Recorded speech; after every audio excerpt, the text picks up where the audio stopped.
saludo para el ministro, el viceministro y el delegado de la superintendencia, a los asistentes y por supuesto a los colegas. Lástima que no está el senador Juan Diego, pero en todo caso quiero hacerle un reconocimiento por las atenciones que tuvo con la Comisión Quinta en la 10ª Feria Minera en Medellín, donde nos facilitó los desplazamientos y la estadía allá en Medellín. Como la senadora Nora hizo un panorama, mostró un panorama muy integral de la problemática que tiene el sector agropecuario en materia de insumos y de la incidencia que tienen sus costos en los costos de producción. Voy a tratar de ser muy breve y solamente profundizar en algunos aspectos puntuales. Siguiente. Según la encuesta de opinión empresarial agropecuaria que fue elaborada por la SAC, por el Banco Agrario, por Finagro, Incoder, Bolsa Mercantil, los costos de producción son hoy el factor más desfavorable de toda la actividad agropecuaria.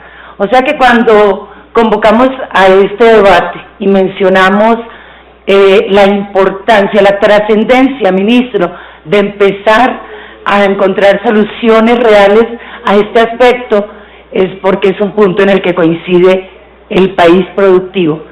Si no logramos encontrar la forma de mejorar este aspecto, difícilmente podemos avanzar en lo demás. Esta encuesta dice que este factor de los costos de producción pasó en este trimestre a ser el más desfavorable, desplazando al que estaba en primer lugar, que eran los precios de venta. Si ya estamos por encima del problema de precios de venta, quiere decir que realmente se está agudizando la problemática. Siguiente. Ya la senadora lo mencionaba, pero quiero hacer un poquito más de referencia a este tema de los agroinsumos. ¿De qué estamos hablando? ¿Por qué la importancia? Estamos hablando básicamente de, como lo define la Ley 101 del 93, que estos insumos agropecuarios son todo producto natural o sintético, biotecnológico, químico, utilizado para promover la producción agropecuaria. Sin ellos no es posible sacar adelante un cultivo, son indispensables. Entonces tenemos en primer término los fertilizantes simples, se conocen como NPK por nitrógeno, fósforo y potasio, la urea, el fosfato diamónico que es el fósforo y el cloruro de potasio. Los fertilizantes compuestos, que es cuando se empiezan a hacer la mezcla en proporciones, el más conocido el triple 15 o el 13-26-6, 10-30-30, entre otros. Y los plaguicidas, que son insecticidas, herbicidas, fungicidas, entre otros, entre otros reguladores del crecimiento. Siguiente. ¿Cómo estamos en materia de producción de agroinsumos a nivel nacional? Lo primero que tenemos que decir es que para el caso de los fertilizantes simples y compuestos, Colombia prácticamente no los produce. Producimos el 3% de urea y de lo demás no tenemos producción. Y 3% pues es prácticamente decir que dependemos de la importación de estos productos. O sea que dependemos de lo que logremos en el mercado internacional. Y el abastecimiento a los agricultores es sobre la base de importaciones de los nutrientes principales para su venta al por menor o por materia prima para la elaboración de mezclas. La urea la traemos principalmente de los países de la antigua Unión Soviética, de Estados Unidos, de países de Oriente Medio y China. El fósforo lo traemos de Rusia, Ucrania, Canadá. El potasio es producido en las minas de roca fosfórica de Marruecos y Estados Unidos. Y en cuanto a los plaguicidas, la principal materia prima para su elaboración son los ingredientes activos, los cuales se concentran en países con petroquímica muy avanzada. En Colombia solo se sintetizan 4 ingredientes, que son mancozeb, diurón, propanil y 2.4-D. Los demás ingredientes son importados. Siguiente. Ahora se mencionaba cuáles son las causas de los precios altos. Básicamente coincidimos con la senadora Nora. Son estos. Primero, proceden de mercados externos, son importados y a unos precios pues que llegan al país exorbitantes. Segundo, el alto impacto de fletes es verdaderamente dramático, no solo por las malas condiciones de las vías, de la infraestructura vial, sino también por los altos costos de utilización de nuestros puertos y de la logística de estos puertos. Y la tercera causa es la dificultad en el financiamiento a los agricultores, que ese sí sigue siendo como el punto más álgido del análisis de todos los factores que inciden en la crisis del sector agropecuario. Siguiente. Como decíamos que el primer punto es que tenemos que importarlos, veamos a cuánto nos sale a nosotros la urea, comparando el precio internacional contra el precio local. Sin urea no puede haber cultivos, entonces es absolutamente necesario, al precio que nos llegue, tenemos que someternos a eso y utilizarla. En algunos casos se ha tratado como de disminuir los costos de producción, disminuyendo la utilización, por ejemplo, de este componente, del nitrógeno, y ha sido un fiasco, porque inmediatamente la productividad se cae al piso, como ocurrió hace poco con el sector cafetero. Laura, allí en esta gráfica se observa cómo, tomando el periodo desde enero del 2009 hasta enero del 2014, la diferencia entre el precio internacional, entre el referente y el nacional, es del 42%. Ahorita mismo, en febrero de este año, el precio internacional de la urea fue de $340, o sea, cerca de 700,000 pesos. Y el nacional estuvo cerca de 980,000, o sea, 1,000,000 de pesos. Eso es un gran escollo para nuestra competitividad. El fósforo, haciendo la misma comparación del mismo periodo, la diferencia está en un 39%. En febrero del 2014 el precio internacional del fósforo estaba en $491 y el nacional estuvo en 1,100,000 pesos. Potasio, la misma situación. El precio internacional en este lapso que estamos hablando, de enero del 2009 a enero del 2014, yo quiero llamar la atención sobre esta diferencia. Es del 347%. O sea, esto, ministro, si no nos escandalizamos con esto, yo no sé qué más nos puede escandalizar. Esto en el lapso completo de los 5 años. La diferencia en el precio, ahora mismo en febrero de este año, el precio internacional del potasio estaba en $153 y el nacional en 867,000 pesos. Es decir, como $440. Esta diferencia en todo caso es escandalosa, pero cuando sumamos el periodo completo, realmente yo creo que acá debemos tomar alguna medida ya de intervención del gobierno para lograr paliar esta aberración del mercado. Así como la senadora Nora mencionaba ahora, y fue la razón por la cual citamos a la Superintendencia de Industria y Comercio, mencionaba si acá había un monopolio. Yo quiero decir también, acá hay acuerdo de precios. ¿Qué es lo que está pasando para que ocurra esta situación?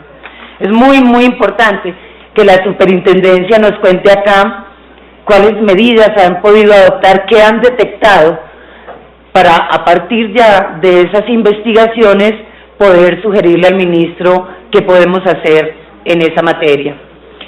Siguiente. El segundo factor, además de los altos precios con que nos llega la importación de estos productos, de estos insumos, el segundo factor es el impacto de los fletes.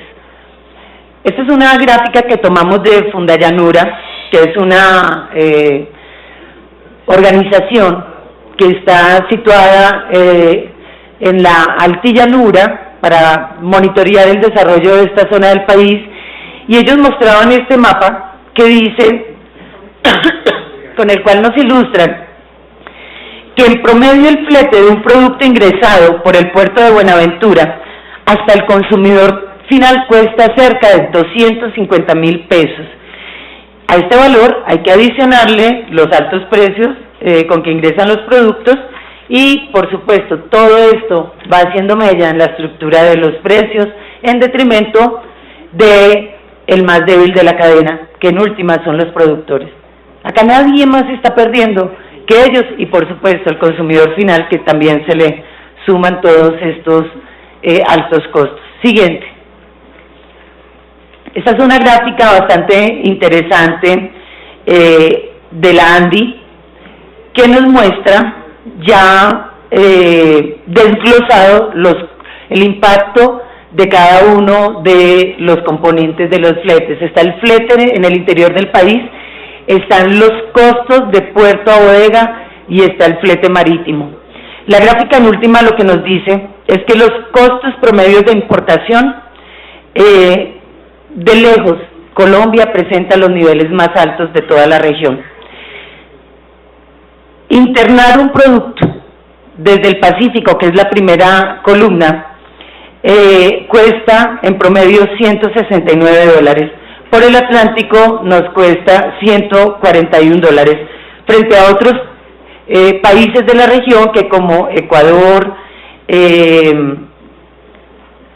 a Ecuador le cuesta $113, a México $104, Perú $92, Brasil $79. Brasil es el más eficiente en todos estos, en la disminución de todos estos costos. Pero al desglosar cada componente, encontramos que el flete marino, los costos de puerto y logística, y el flete al interior del país, cada uno tiene una incidencia diferente. Los fletes marinos, por ejemplo, en esos no hay mayor problema. Colombia no dista muchos de los costos en que incurren los países que hemos venido mencionando. Pero ya cuando hablamos de los costos de logística en los puertos y el flete al interior del país, es que se da esa diferencia tan abismal. En materia de logística portuaria, Colombia está a años luz de Ecuador, México, Perú y Brasil.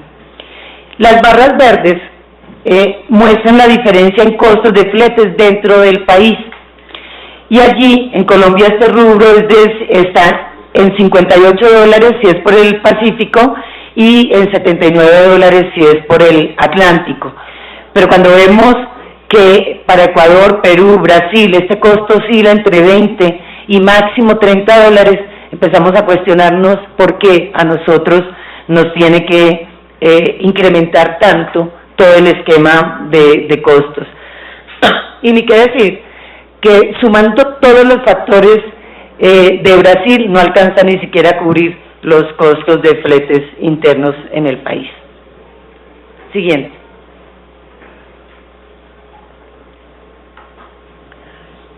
Esto no es que estemos descubriendo nada raro, ministro. Esto está detectado hace mucho tiempo, se viene midiendo. Lo que creemos es que llegó la hora de verdad de solucionar, de alguna manera. Los diagnósticos, todo está listo para que empecemos a implementar medidas.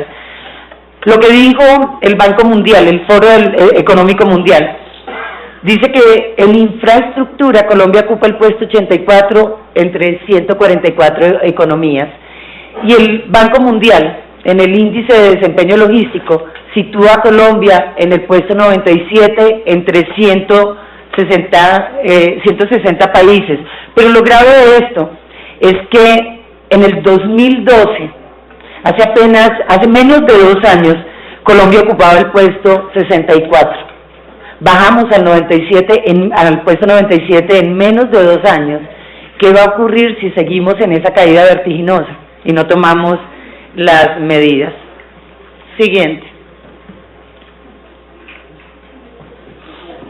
Y el tercer factor del que hablábamos, adicional a los altos precios de importación, a los problemas en los fletes, es la dificultad en el financiamiento de los agricultores.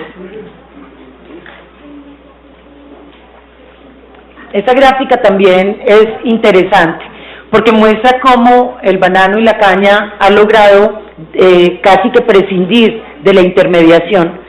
Ellos mismos, las empresas, traen los productos y de esa manera tienen una posibilidad mayor de lograr unos precios menores que les sirven más a ellos, mientras que lo que es el arroz, la papa, las hortalizas, casi que dependen es del pequeño almacén de agroinsumos, y así pues realmente es imposible tener una maniobra en el manejo de los precios.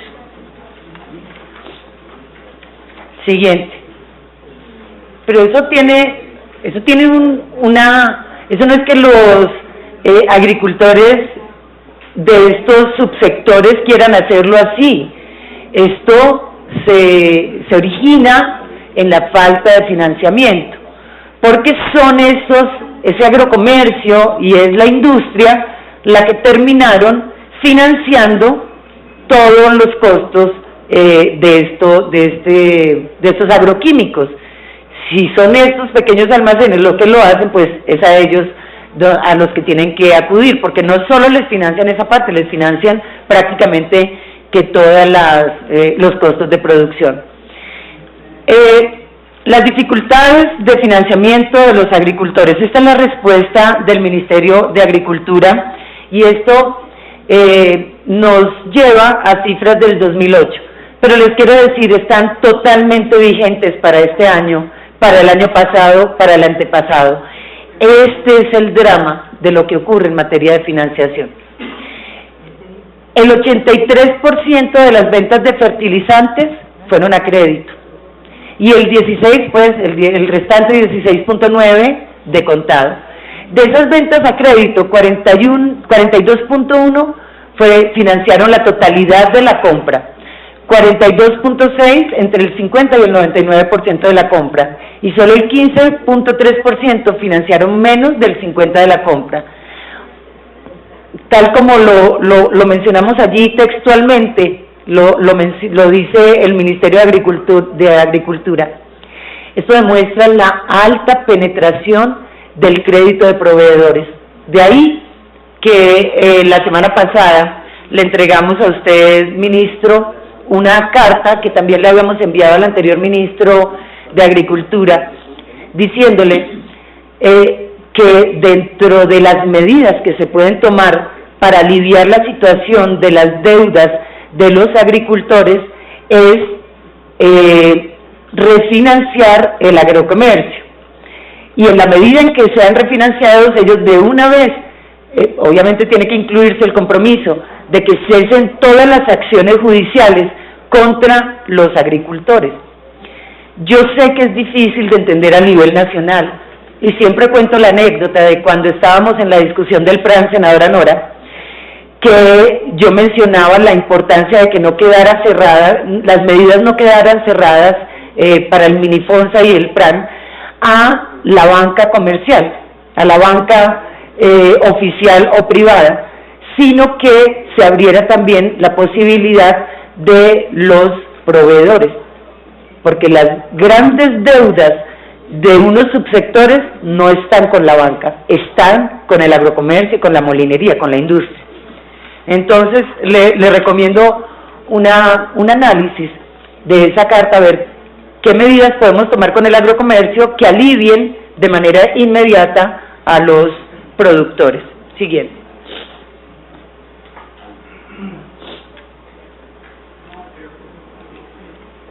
esta es como una primera conclusión que podemos sacar de los comentarios anteriores.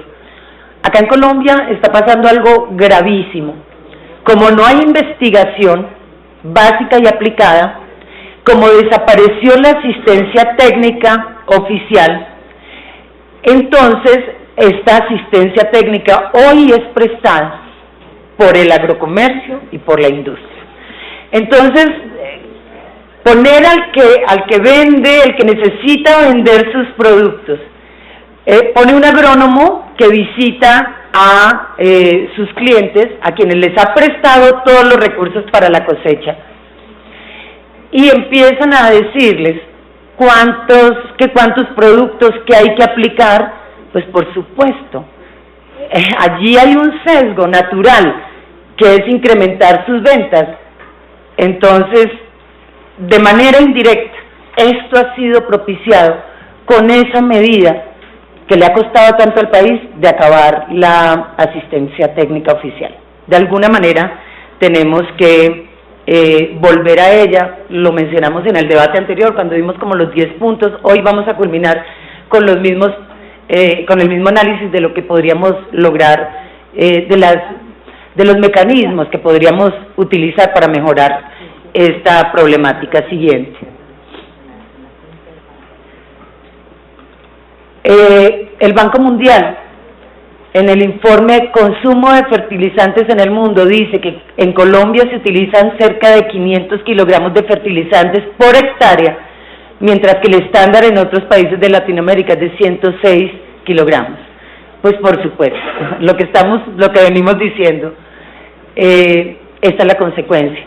La SAC dice que Colombia paga por kilogramo de fertilizantes 74 centavos de dólar, mientras que Ecuador 39, Costa Rica 38 y Brasil 31, o sea, doblamos en casi todo el vecindario el costo pues de estos fertilizantes. Siguiente. Veamos los ejemplos concretos en diferentes cultivos. Siguiente. En arroz,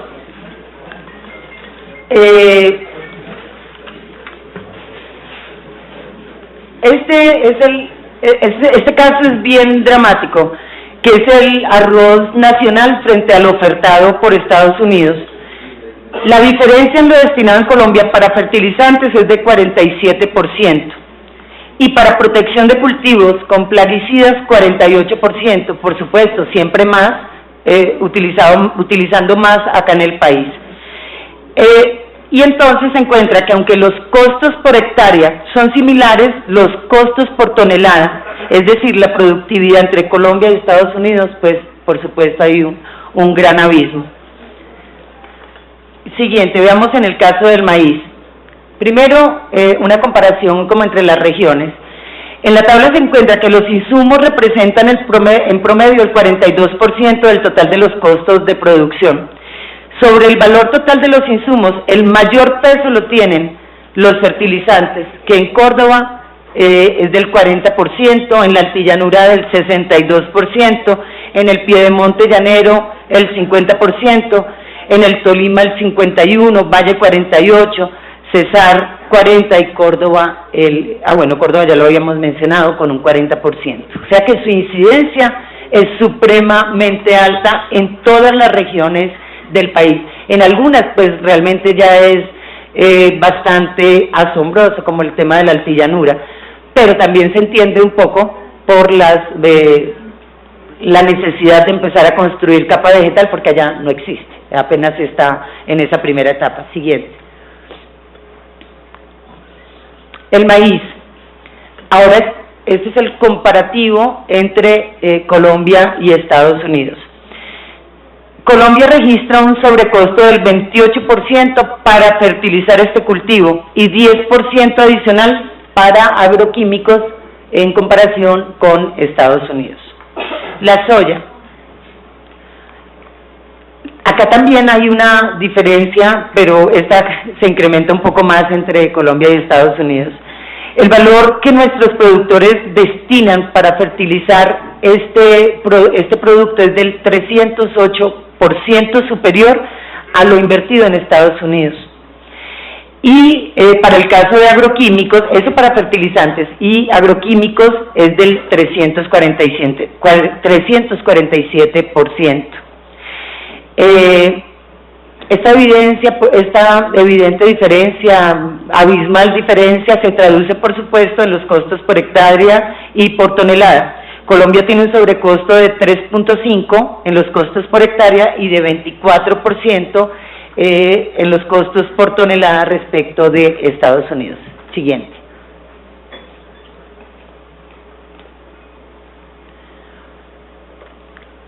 El gobierno ha adoptado medidas, yo no quiero tampoco desconocer eso, lo que pasa es que no han sido muy eficientes, no han servido mucho. Se adoptó una política de precios de insumos agropecuarios, como en 2 etapas de libertad vigilada de precios, y del 2010 al 2013 se incrementó la proporción de empresas fertilizantes y plaguicidas que reportan información al ministerio, al pasar del 51 en el 2010 al 71% en el 2013. O sea, ahí esto ha generado un mayor conocimiento del sector, pero no ha incidido en los precios, no hemos logrado pasar de tener, digamos, el diagnóstico. La disminución de la carga impositiva a los insumos agropecuarios, aranceles e IVA, digamos que también fue un anuncio interesante, pero en últimas no tuvo mucha incidencia porque ya estaban desgravados buena parte de ellos, entonces tampoco incidió mucho. Y registro y control de insumos agropecuarios y la reducción de costos de financiación. Sobre este último punto, se relanzó la tarjeta de crédito de agroinsumos, que proporciona algunas facilidades, como no pagar cuota de manejo y pagar los insumos en plazos acordes a las etapas de producción. Esa es la parte positiva. Sin embargo, la tasa de interés es del DTF más 10 efectivo anual, o sea, cerca del 14.19%. Sí, es un poco más económica que otras tarjetas de crédito, pero tampoco se nota allí que sea una política pública oficial, porque tiene un costo en todo caso bastante elevado. Siguiente y última.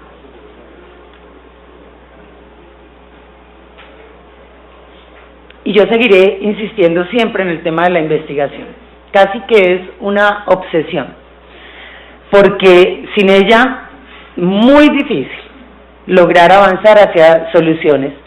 Y tenemos recursos que no estamos utilizando.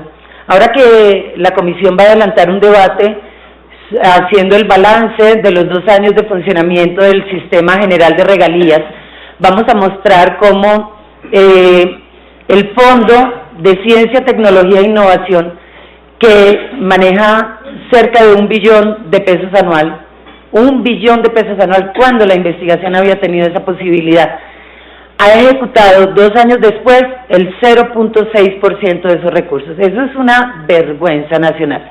Tener los recursos y no saber cómo y en dónde, cuando tenemos tantas áreas por avanzar en la investigación, especialmente en materia agropecuaria, pues lo llena uno de desesperanza. El segundo, asistencia técnica, que hemos visto por qué, y la transferencia y adopción de tecnología. Muchos de los temas que a nosotros nos causan problemas, por ejemplo, la senadora mencionaba ahora el tema de las semillas, su incidencia. Pues claro, si no tenemos maquinarias de precisión para la siembra, nosotros desperdiciamos buena parte de la semilla, y con estos costos tan elevados, pues no deberíamos estar en esa situación. La infraestructura vial, la modernización de puertos y el manejo logístico, hay que meterle mano a eso también, porque no puede existir, o toca analizar las razones para que tengan unos costos logísticos tan elevados, tan diferentes al del resto del continente. La política en materia de fletes, yo no sé, yo recuerdo que el Ministerio de Transporte en algún momento generó toda una discusión con los transportadores, empezar como a manejar unas tarifas o una libertad pero no sé en qué terminó, ministro. Yo, la verdad, a hoy no sé si finalmente hemos avanzado en esa materia o no, pero debemos hacerlo. Instrumentos efectivos de financiación para la producción. El Banco Agrario es muy importante, pero está cada día más distante del productor primario, cada día más distante, y prueba de ello es que los agricultores no están acudiendo al banco, están acudiendo al agrocomercio, a la industria, están viendo quién de verdad les facilita recursos para sacar adelante sus cosechas. Impulsar la cultura del crédito asociativo y la compra de insumos por bloques, economías de escala. Lo han logrado, ahora lo veíamos en algunos subproductos. ¿Por qué otros están tan distantes de esto? Creo que allí se puede también generar una política que incida directamente en los costos. Subsidios. También debemos algún día sincerarnos en el país y hablar de subsidios, que es un tema que a algunos les parece una defecio, pero que el mundo entero utiliza, y nosotros, pobres productores, con esas condiciones tan deficientes y para la producción, para la comercialización, y sin una ayuda clara, permanente del Estado, sin una política de subsidios adecuada, pues siempre estaremos en desventaja. Y el mercado de agroinsumos vigilados, seguir avanzando en esa materia, porque, bueno, acá nos dirá la superintendencia si están pasando cosas allí en este mercado. Nosotros creemos que algo tiene que estar ocurriendo para que en algunos temas se presenten situaciones tan escandalosas. Muchas gracias, presidente. Yo, bueno, termino solamente con esto. Lo hemos dicho en cada debate y yo seguiré diciéndolo. Cuando hablamos del sector agropecuario, hablamos del sector que le genera entre el 18 y el 20% de empleo al país. Hablamos de un sector que va en caída, va rodando y no sabemos cómo atajar esa caída. ¿Y qué implicaciones tiene? Antes de que llegara el presidente Gaviria, y ahorita no me va a hacer réplica aquí el presidente de la comisión, ese era un sector que tenía una incidencia en el producto, que le aportaba al Producto Interno Bruto entre el 22 y el 25%, que con la apertura económica en los años 90 bajó al 10%, que hoy lo tenemos en el 6%. ¿Hasta dónde vamos a permitir que caiga?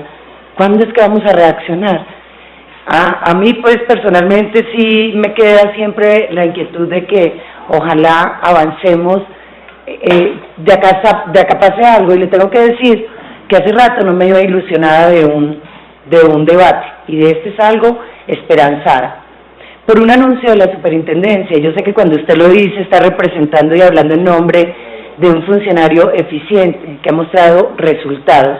Y cuando nos dice que en este momento le están metiendo el diente y están investigando, eso nos genera tranquilidad. Sabemos que se está actuando.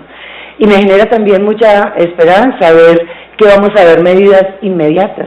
Decir que en un mes vamos a ver un resultado, bueno, esto no se ha visto. No lo hemos visto en estos 4 años. Y senador Robledo, le digo, de acá me voy soñando, me voy de verdad con la esperanza de que haciéndole seguimiento a esto, o vamos a terminar tomando medidas que el gobierno importe lo que sea, que repercuta directamente en los productores, en los precios de producción. ¿Qué pasa si dejamos apagar el sector agropecuario? Y no es una posibilidad distante, lejana. Hoy el llano, por ejemplo el Meta, que cultivaba entre 60 y 80 mil hectáreas de arroz, en este momento estamos con un cultivo que va entre 25 y 30 mil. Para nosotros eso es terrible. Son 250 municipios del país que viven, sus economías se mueven con el tema arrocero. Ya nos pasó con el algodón, con la soya, con el maíz. No podemos permitir que siga creciendo porque eso nos afecta a todos. Y solo termino con esto. Les recomiendo la reglamentación de la ley 1731. Muy importante la del financiamiento agropecuario. todo el país agrario está pendiente de esta reglamentación. Y le agradezco porque va a permitir que personas del sector productivo del llano participen en esa discusión, y eso de verdad va a generar más eficiencia en sus resultados. Muchas gracias, presidente. Señor presidente, muchas gracias. A la secretaria, un saludo muy especial a los citantes y una felicitación además por la magnífica presentación de la senadora Nora, de Maritza, que nos tienen ya acostumbrado a la presentación de la senadora Maritza. Me gustaría además que me la mandara al ministerio, porque está mejor que la del ministerio, está más completa.